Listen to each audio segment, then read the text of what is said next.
What is the creepiest, most inexplicable thing that has ever happened to you? About 15 years ago, my sister received a doll for Christmas that sang nursery rhymes. Unbeknownst to me, a few weeks later it had suffered some water damage and was malfunctioning. So it's 2 a.m., and I'm getting up to take a piss.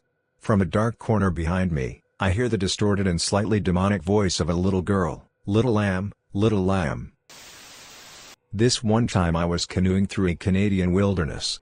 To put this in perspective, I was in the middle of nowhere. I saw a guy once. Dark hair, kind of olive skin. He was way far away on a ridge. I followed him. He was easy to track. I took pictures of him while he slept. I licked his armpits. To this day I have no idea why. I sleep with the door locked and curtains shut, worried one day he will find me.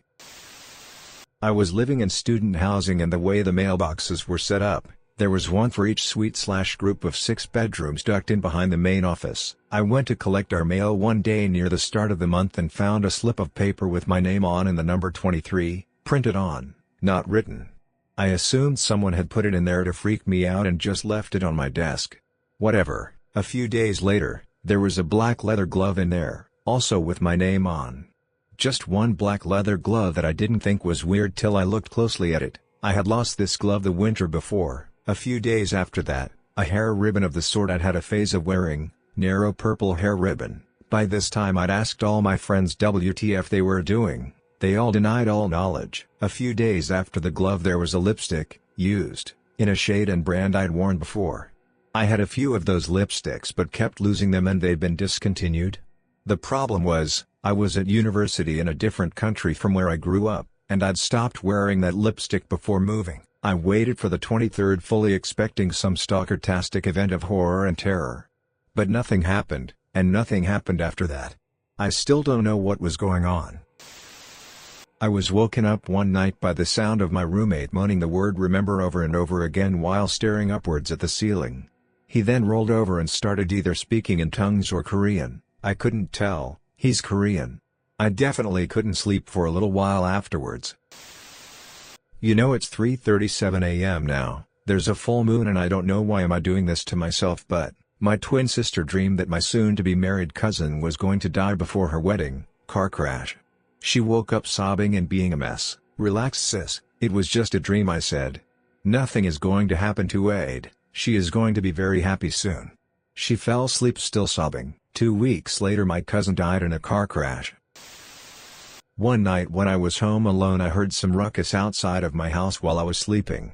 I figured it was just my dogs. I have 2 large Doberman, so I brought them inside so as to not let them bother the neighbors.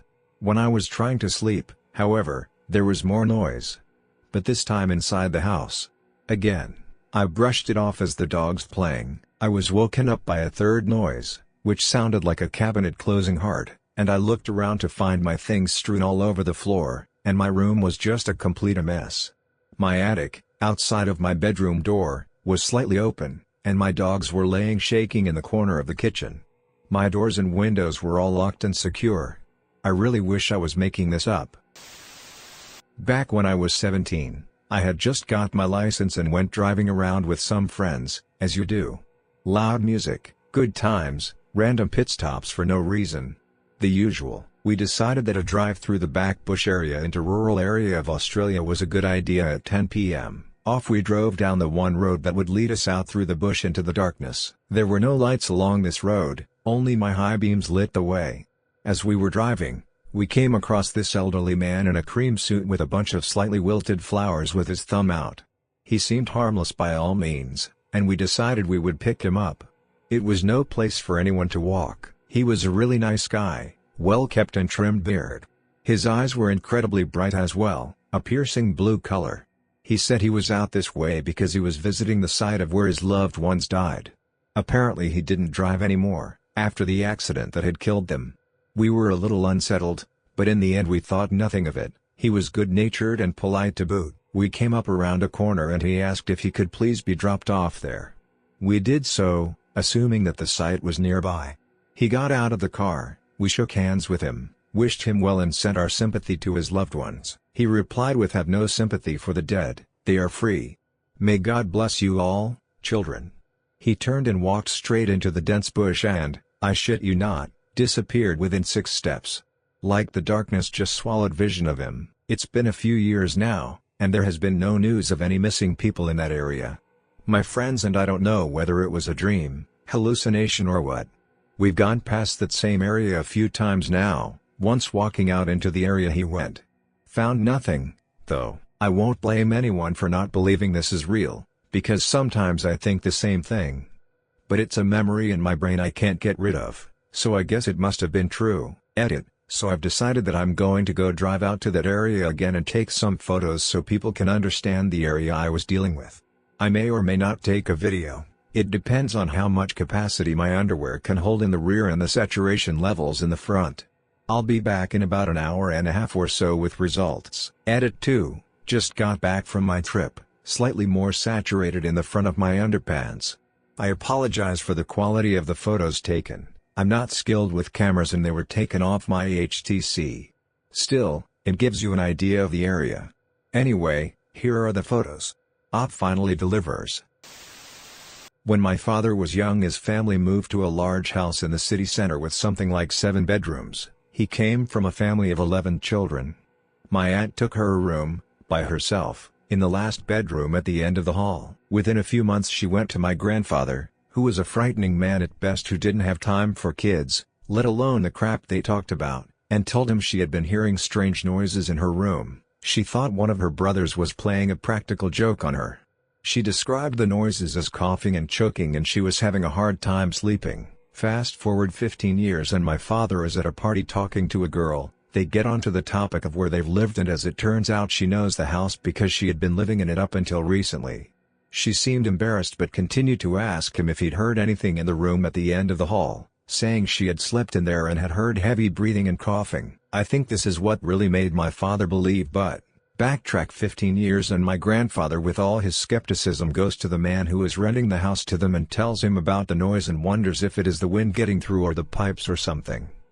As it turns out, the man had a daughter who had died of an asthma attack in the room at the end of the hall. This is a story kept pretty hush-hush in my family, at risk of sounding strange.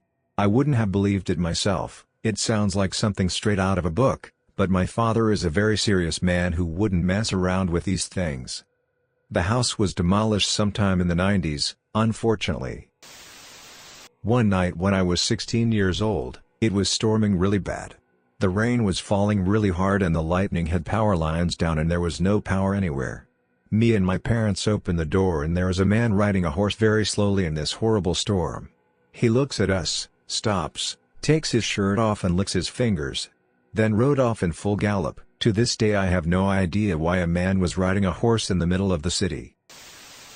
My girlfriend from college moved back to Denmark after this last semester for good, and I'm back in California for the summer. We decided that Skyping would be the best way to keep in contact as we are unable to call each other now. Anyhow, about a week and a half ago we were Skyping having a good old chat about flights and such when I suddenly felt something wet on the top of my foot. I was sitting at my desk with my feet under it so I had no idea how my foot could get wet, so I looked down. My girlfriend watched as I had what must have appeared to be a minor breakdown when I realized that my foot was covered in blood. I ran downstairs to show my dad and told my girlfriend I'd be right back. Me and my dad came back up and looked around for anything that could have happened to have dripped blood on my foot, in futility of course. I went to the bathroom and washed it off and had no cut or anything that would hint at it being my blood, so I get back. I'm kind of creeped out but I decide to simply ignore what just happened when my girlfriend asked me what may remain to this day is the single creepiest question I've ever heard. Who was that guy that walked out of your room when you went to get your dad?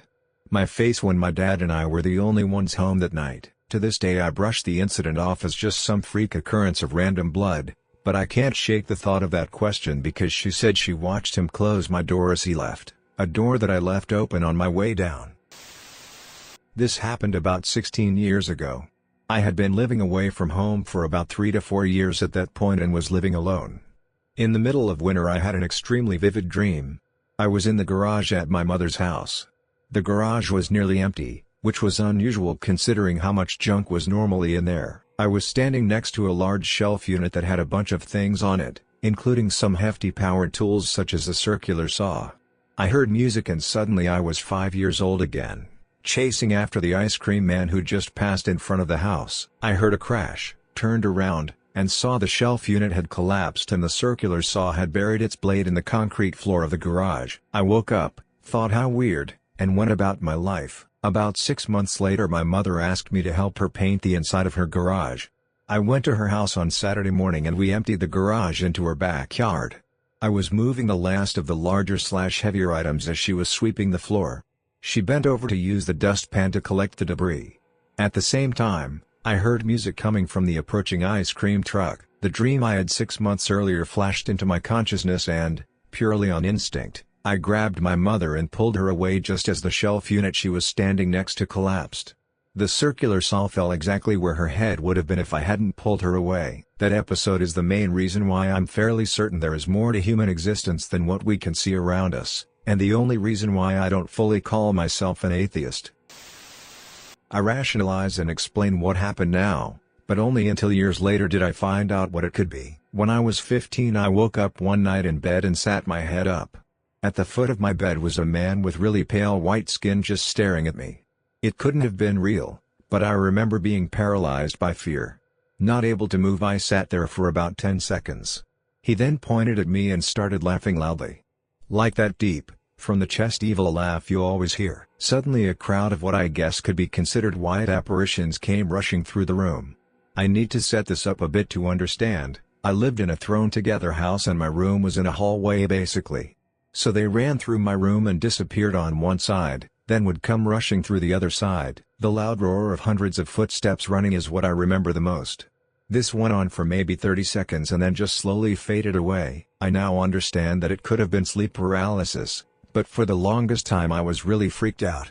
It is now my personal opinion that ghost stories are clearly a form of sleep paralysis. Since not too many people know about it, they assume what they saw was real. The mind is a very powerful thing. So, cue late night. It's past midnight and I'm sitting, alone and quiet in my living room. I'm chatting with a buddy online all casual like any other night. We talk about what we're doing for the weekend. Thump, what was that? I stop my typing in mid-sentence to perk up my head in the direction of my dark kitchen, my eyes keenly fixated on the wooden door with the golden handles. I strain my ears to hear for it. Thump, ha, someone is trying to break in again. I joking type to my mate, but in my chest my heart is fluttering like a terrified sparrow. Hang on, I'm gonna get a bat. My hands are cold. I know every sound in this house. But not that noise. I know bump, bang, thwack, and creak. Thump. Now I have my fingers curled around a large, heavy flashlight as a source of light and a weapon. Here I am, a 17-year-old, trying to gather my scattered wits as I entered into the dark kitchen. Who or whatever it may be might know someone is there if I turn on the light. I click my thick flashlight and creep around, hearing the thump louder and louder, approaching me like some invisible nightmare. When I hear it around the corner, just downstairs, I raise up my illuminated weapon, switching on the lights to stun my enemy and, nothing. I was accompanied by cold silence and seething emptiness. I could hear the blood rushing in my ears. It was so quiet, unnaturally so. With my arm still raised, my eyes stretched down the steps to grope for something, anything. But nothing was there. I gathered up my things in the living room to call it a night. I held my stuffed ducky extra tight that night. I had something happen late one night last summer, except I had my wife and kids in the house with me. Being the tough guy I am, naturally, I reach into my nightstand and get my pistol. Tiptoe to my dresser and get the magazine. I never keep the two together because kids. Slip to the den, crack the door and slip out onto the porch. I find the neighborhood kids paintballing my garage door. It's on now. I slip back inside like the ninja I am and get my paintball gun. Slip out the back door and start nailing their asses. Their screams of terror gave me great dreams for the rest of the night, and one dad made his kid come help me clean the house after they told on me. Fun nights. I used to volunteer reading/recording books for people who were blind or dyslexic. It was in a studio that was set up in a seminary school. It had a campus, library, a small cemetery, etc. It would just be me in a little recording booth reading through boring textbooks, mostly grammar in Spanish, glossaries, indexes, etc. One day I was going through some conjugation exercises and I knew I was getting really bored and sleepy and was starting to mumble.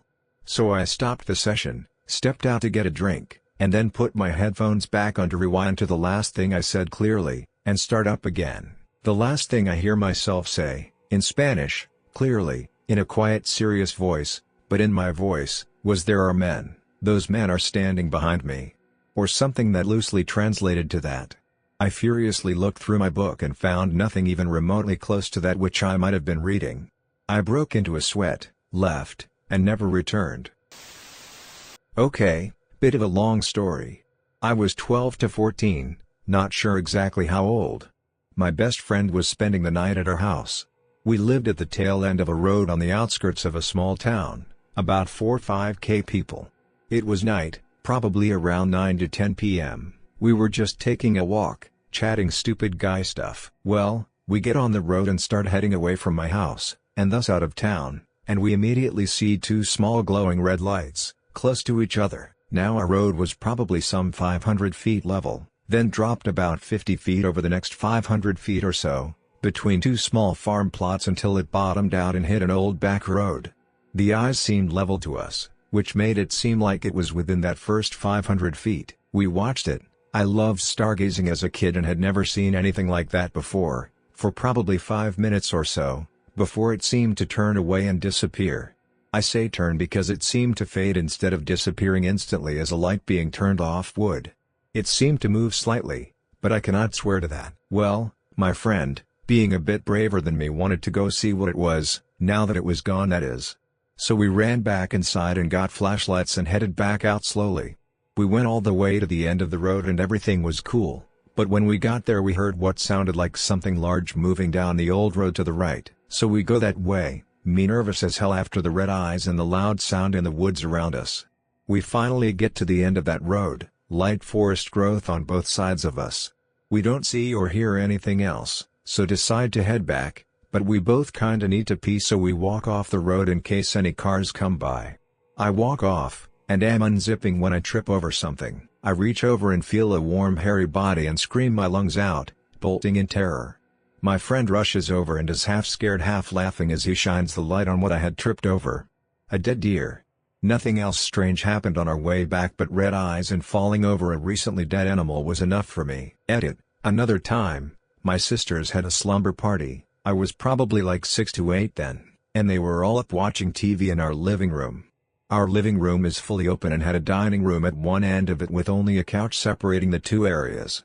Beside the dining room was a big sliding glass door that led out to our deck. I had been harassing my sisters and their friends, bugging them. They were all 5 to 7 years older than me, while they watched TV, when I went into the kitchen and got a drink. The lights were out in all the rooms, just the TV on, but the outside deck had a light on. As I walked back from the kitchen into the dining room, I saw a large man standing on our back deck, just standing, not walking around.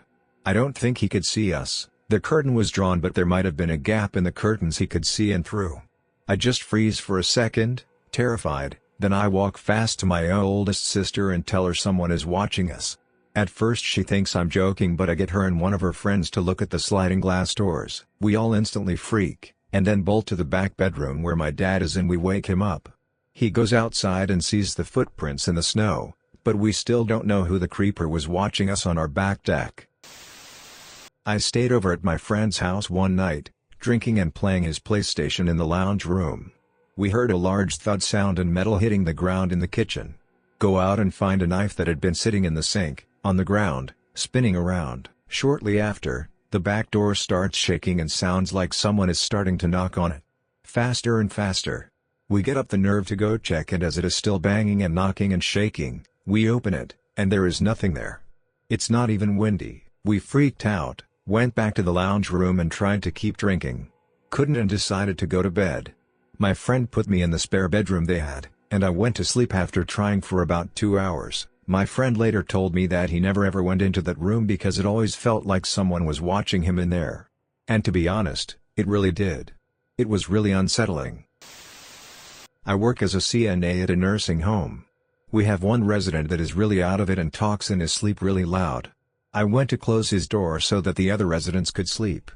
walking so softly that he couldn't hear me. He is almost all deaf. I closed the door, also very quietly. Given that this deaf man had no reason to hear me, he says to me as I'm closing his door, "Come here, little girl. Come here, girlie. Come back here, little girl." I was so scared I almost peed myself, thinking I would die.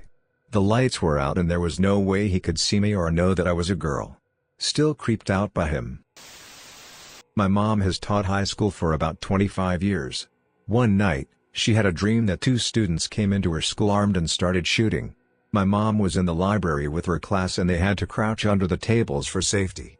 This whole time in real life she was screaming HLLLLLLLP until my dad shook her awake. The next day Columbine happened. A couple of weeks ago, I felt a shit nudging the inside of my anus, but I could tell from the pressure being exerted and from the weight that it wasn't a big one. I thought I'd wait for the food currently being digested to turn into poo and join the poo already waiting to be let out before taking a dump. Big mistake.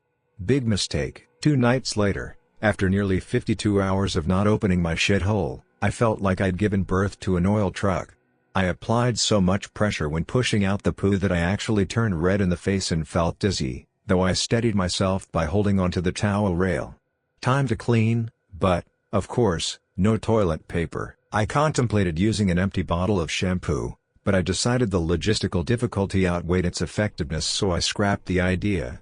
I shouted my brother for help, but no reply. I then proceeded to crab walk out of the toilet, and all the way downstairs, past my brother, who was eating nachos and watching TV, until reaching the safety of the guest bathroom where I cleaned myself in peace. Problem solved, right? Nope. When I get back to the bathroom upstairs, I stand back and survey the damage. No splatter. Just one huge, get-off piece of shit. I flushed it twice but it wouldn't move. The force of the flush wasn't even eroding the poo, such was the solidness of my excrement. I then broke a wooden hanger in half and started attacking the shit as it was nestled quietly and smugly in the toilet. I hacked away at it until the shit broke up into 3/4 pieces. I pressed the flusher, but refused to move. Exasperated by my attempts to banish this monstrosity of a shit, I discarded the hanger out of the bathroom window and went to sleep. When I awoke in the morning, the poo had disappeared, leaving not even a trace of it having ever been there. Often poops of this size will leave remnants of their being behind, poop nuggets which are sheared off the sides of these behemoths by the crashing waves of the flushing water, like chunks of ice of icebergs. But there were no nuggets, not even any shit smears. Either the poop had succumbed to the power of the flush, or the poop had disappeared into thin air, being carried to the afterlife by the poo fairies. Will I ever find out what happened? Who knows? But weeks on, my investigation is still ongoing. I will find out what happened to poop number 27,373,838. I will bring closure to its family.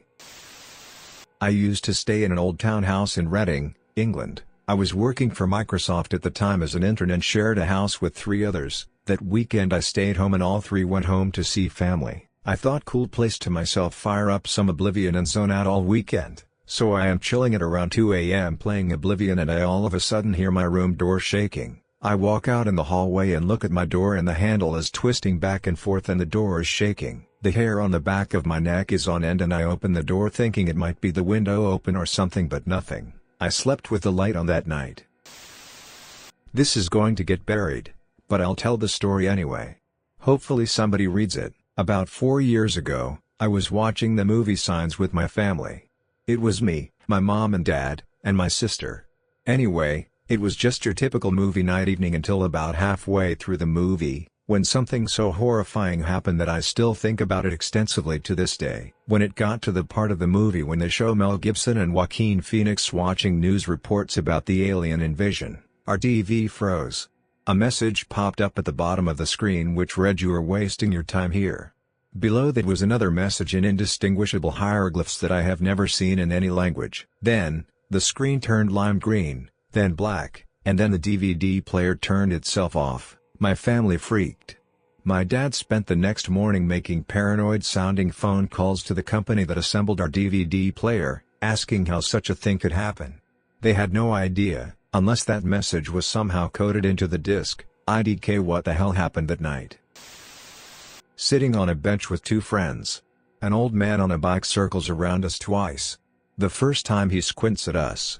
The second time he just says "say calm or so that's how it is," nods his head then leaves. Once I was home alone during the day, and I decided to have a bath.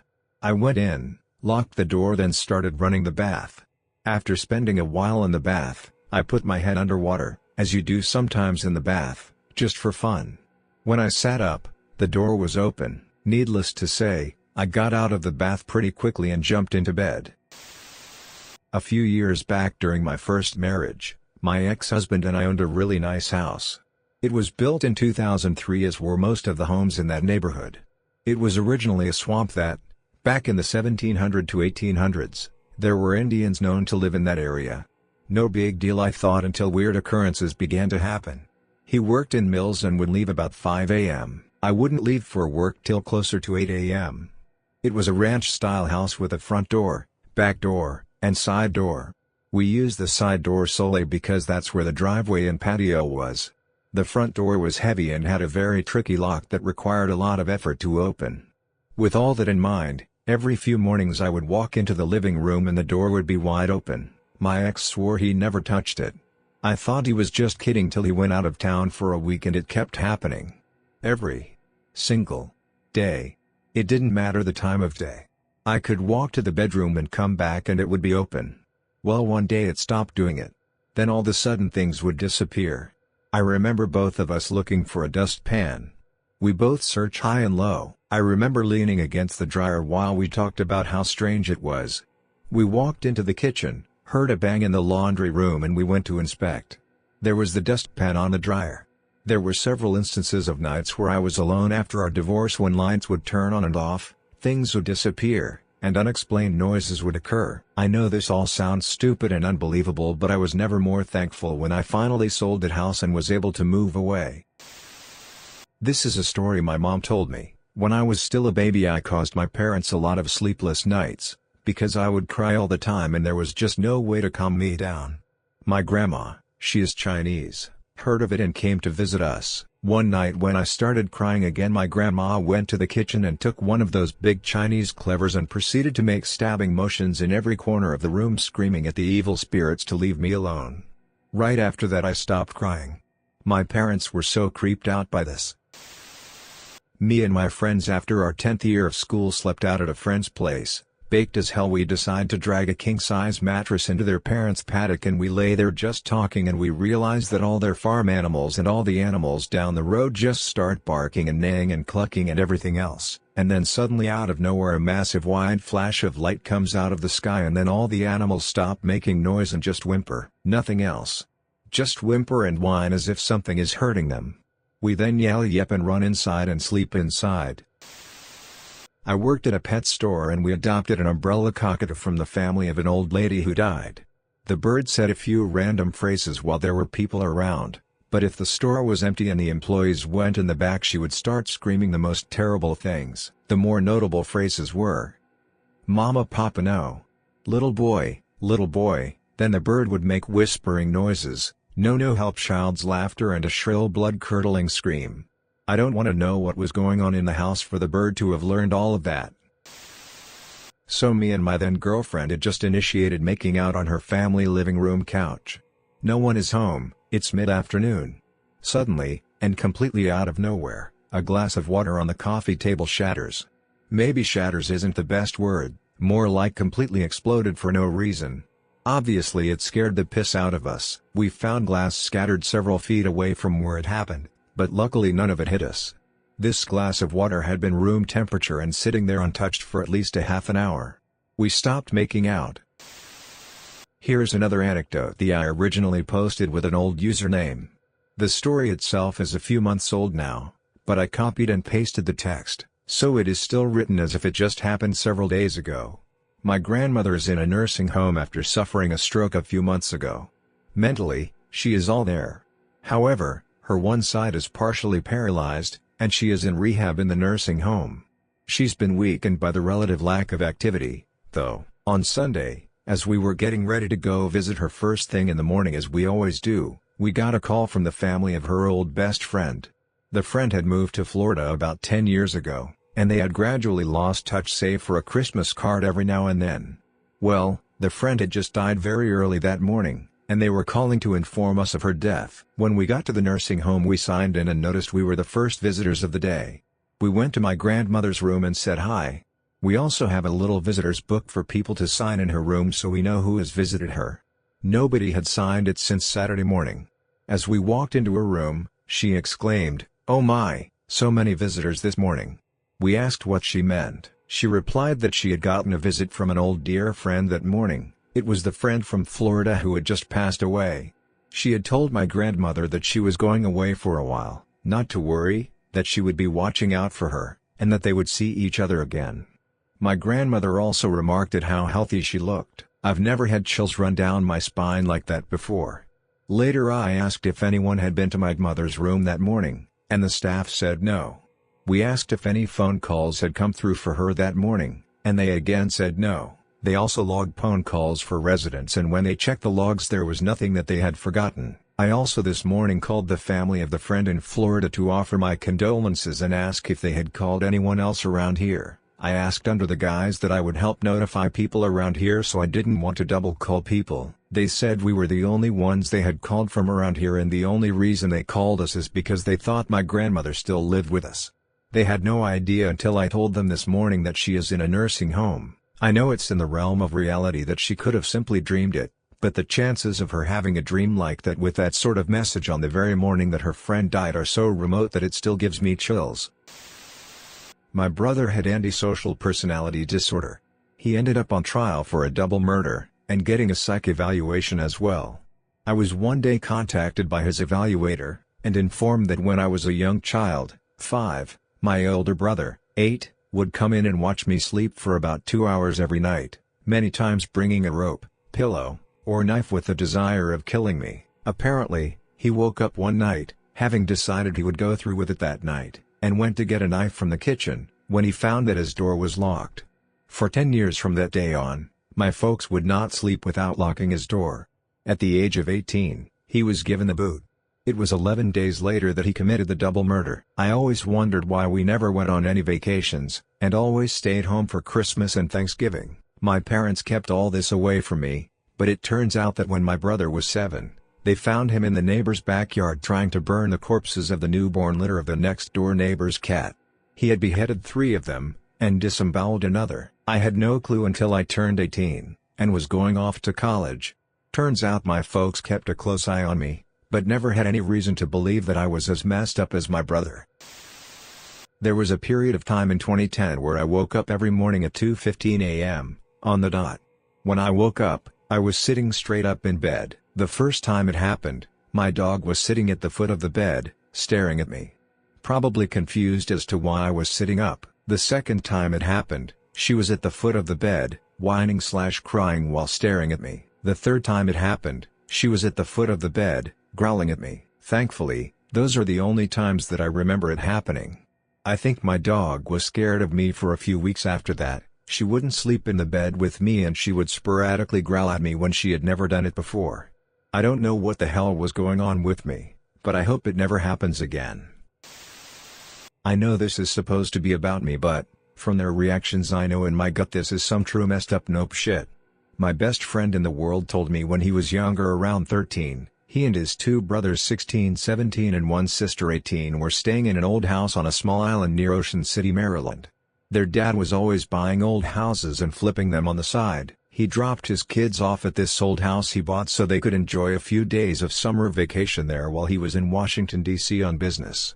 First night nothing. Second night weird, no past dreams.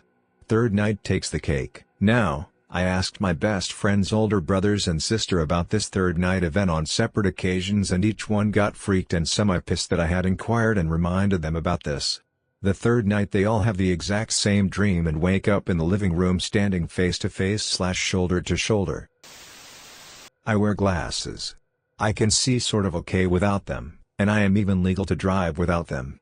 In any case, I wear my glasses to class to be able to see the board without having to sit in the front of the class.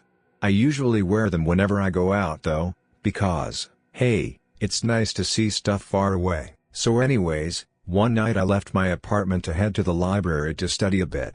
About halfway there, I see a girl that I think I know on the other side of the street, but I'm not sure if it's her, and I have to squint to see her face.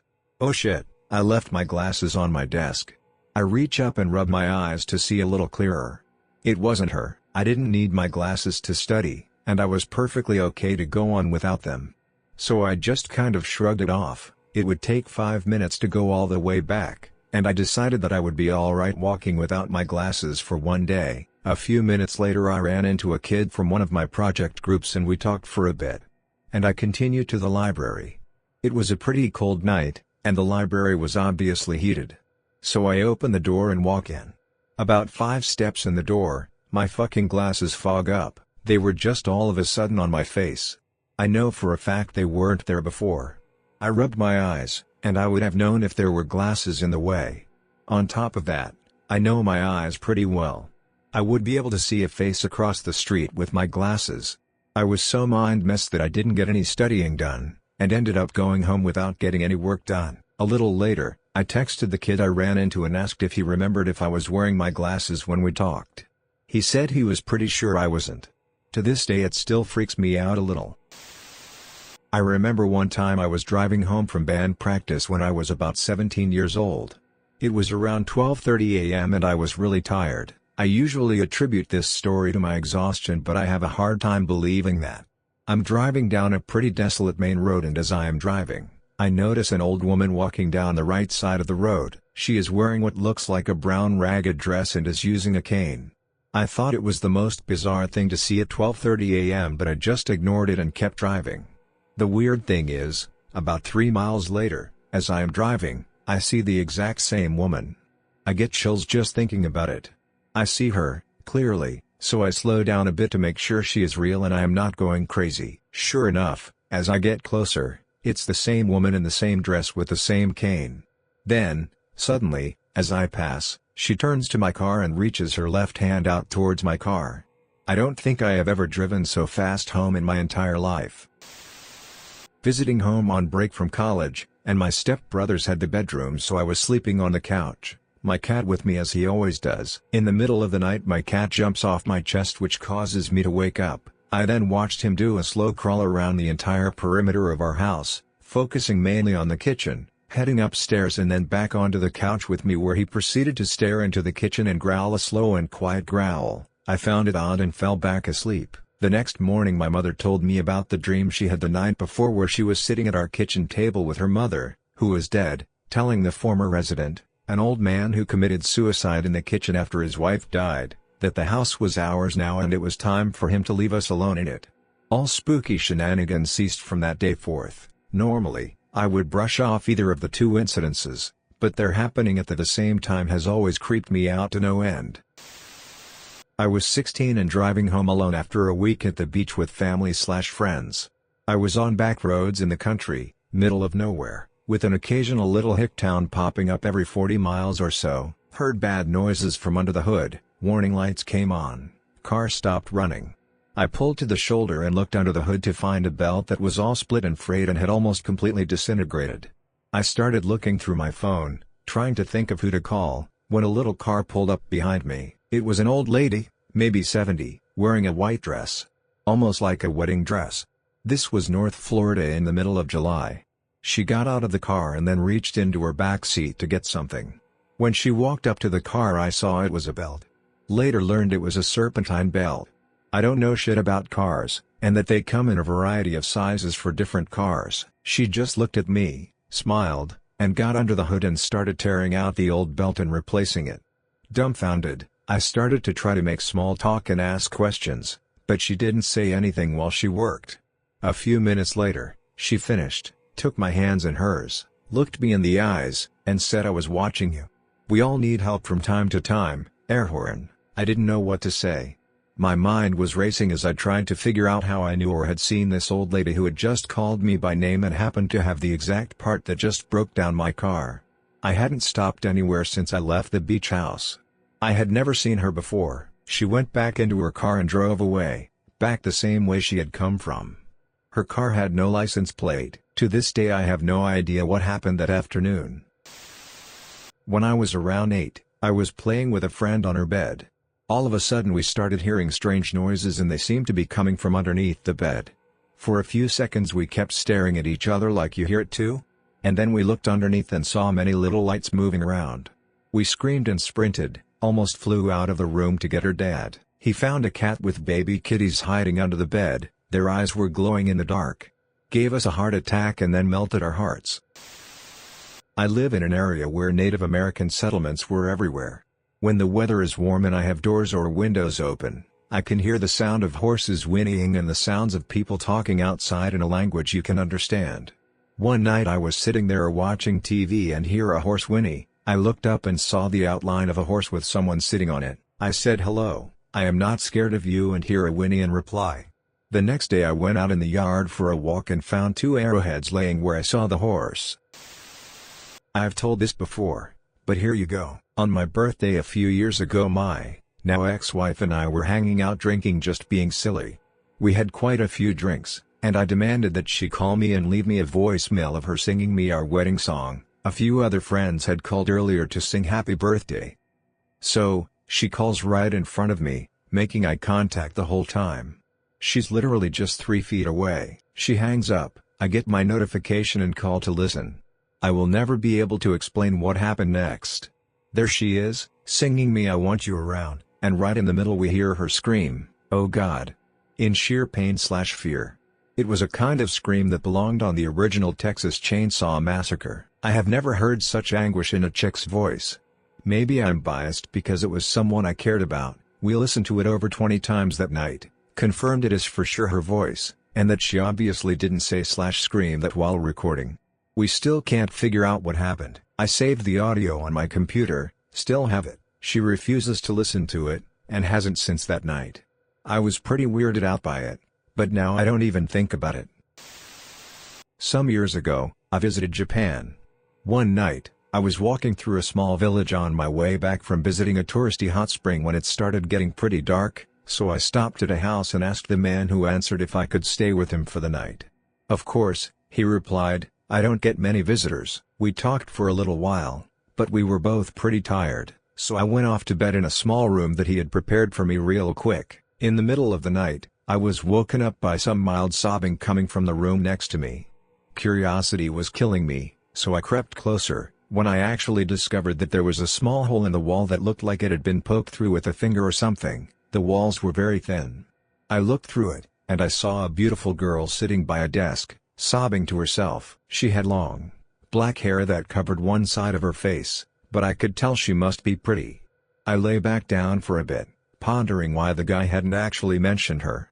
The sobbing seemed like it had quieted down, so I decided to take one last look through the hole, but oddly enough, all I could see was red. It was kind of weird, but I guess there must have been some curtains or something that had been pulled over. The next morning, at breakfast, I asked the old guy, who was the girl in the room beside me. The old man replied, "Girl? No one lives with me. I used to have a daughter, but we couldn't find a suitor for her, as she was born with a deformity. She died in that room." "What? Died? And a deformity?" "The girl I saw looked perfectly normal to me," I said quickly. "She was born with one red eye." I was around 15 sleeping at my friend's house. Time was around 1 a.m. Friend goes to bathroom at the other side of the house. I walk around and when I get to the living room I get an urgent need to stare at my friend's room through the hallway. I keep staring. It's a bit dark but the moon is lighting the living room enough so that I can see clearly. After 10 seconds of intensive staring, a cabinet literally slammed open. Naturally I freaked out, ran as fast as I could screaming through the house at the bathroom door where my friend was. I hit the door repeatedly calling out for him. Thankfully he came out almost immediately asking what happened. The next day his stepmom told me other supernatural things that have happened in the house. Dark figures in the doorways, dishes making sound at nights. The man who owned the house my friend lived in killed himself few months after to what I experienced. If you made it to the end of the video, thanks for watching. Don't forget to like, subscribe and share and we will see you in the next video.